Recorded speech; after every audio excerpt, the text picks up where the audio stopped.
Pernah gak sih dengar kalimat ini? Zaman dulu gak serumit sekarang. Dan jujur aja, itu ada benarnya. Bukan karena orang dulu lebih pintar, tapi karena tantangan hidupnya berbeda. Hari ini, hidup kelihatan lebih mudah.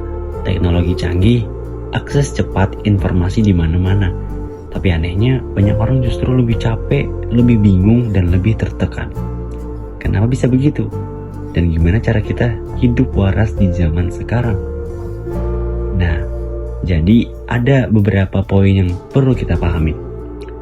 Dulu, pilihan sedikit, sedangkan sekarang pilihan kebanyakan. Dulu, pilihan hidup terbatas. Sekolah, kerja, berkeluarga. Sekarang, mau kuliah atau kerja. Kerja kantoran atau freelance. Lanjut atau pindah arah. Pilihan banyak, kelihatannya enak, tapi kenyataannya bikin overthinking dan takut salah. Ini disebut cost overload.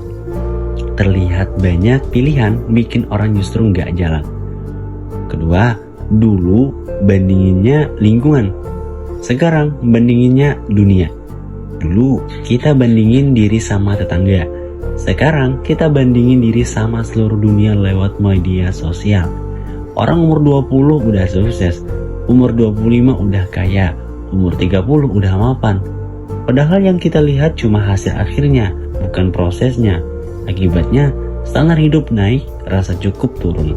Ketiga, dulu informasi lambat, sekarang informasi berlebihan. Dulu, info datang pelan, sekarang 1 menit bisa dapat ratusan info. Masalahnya, otak manusia nggak berevolusi secepat teknologi. Akibatnya, fokus turun, mudah lelah mental, dan susah tenang. Ini fakta psikologis, bukan lemah iman atau malas. Tantangan hari ini bukan cuma ekonomi, tapi krisis fokus, krisis makna, krisis ketenangan. Banyak orang sibuk tapi nggak tahu untuk apa. Dan ini bikin generasi sekarang gampang burnout, overthinking, dan merasa tertinggal. Terus solusinya bagaimana? Nah, sekarang bagian pentingnya. Yang pertama, jangan hidup kayak zaman dulu, tapi belajar nilainya. Kita nggak bisa balik ke zaman dulu, tapi kita bisa ambil nilainya. Hidup sederhana, fokus satu persatu, sabar dalam proses. Solusinya, sederhanakan hidup secara sadar.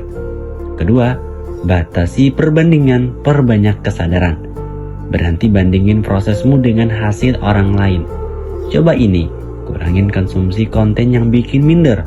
Pilih konten yang mendidik dan nenangin. Kasih waktu hening buat diri sendiri. Ini bukan kabur dari dunia, tapi melindungi kesehatan mental. Ketiga, fokus ke proses harian, bukan tekanan umur. Zaman sekarang suka nanya, umur segini harusnya udah apa? Jawabannya, nggak ada rumus tanggal. Nggak ada rumus tunggal. Yang ada, hari ini kamu belajar apa? Hari ini kamu jaga sikap apa? Hari ini kamu selangkah lebih baik atau enggak?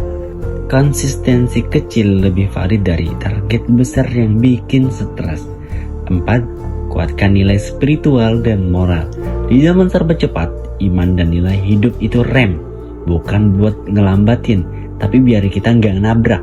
Orang yang punya nilai hidup lebih tenang, lebih tahan banting, dan nggak gampang goyah. Zaman berubah, tantangan bertambah, tekanan meningkat. Tapi manusia juga punya kemampuan beradaptasi. Kita nggak kalah oleh zaman. Selama kita sadar, cara hidup juga harus ikut diatur. Hidup hari ini memang lebih sulit, tapi juga lebih terbuka untuk bertumbuh. Yang penting jangan kehilangan arah, jangan kehilangan nilai, dan jangan kehilangan diri sendiri.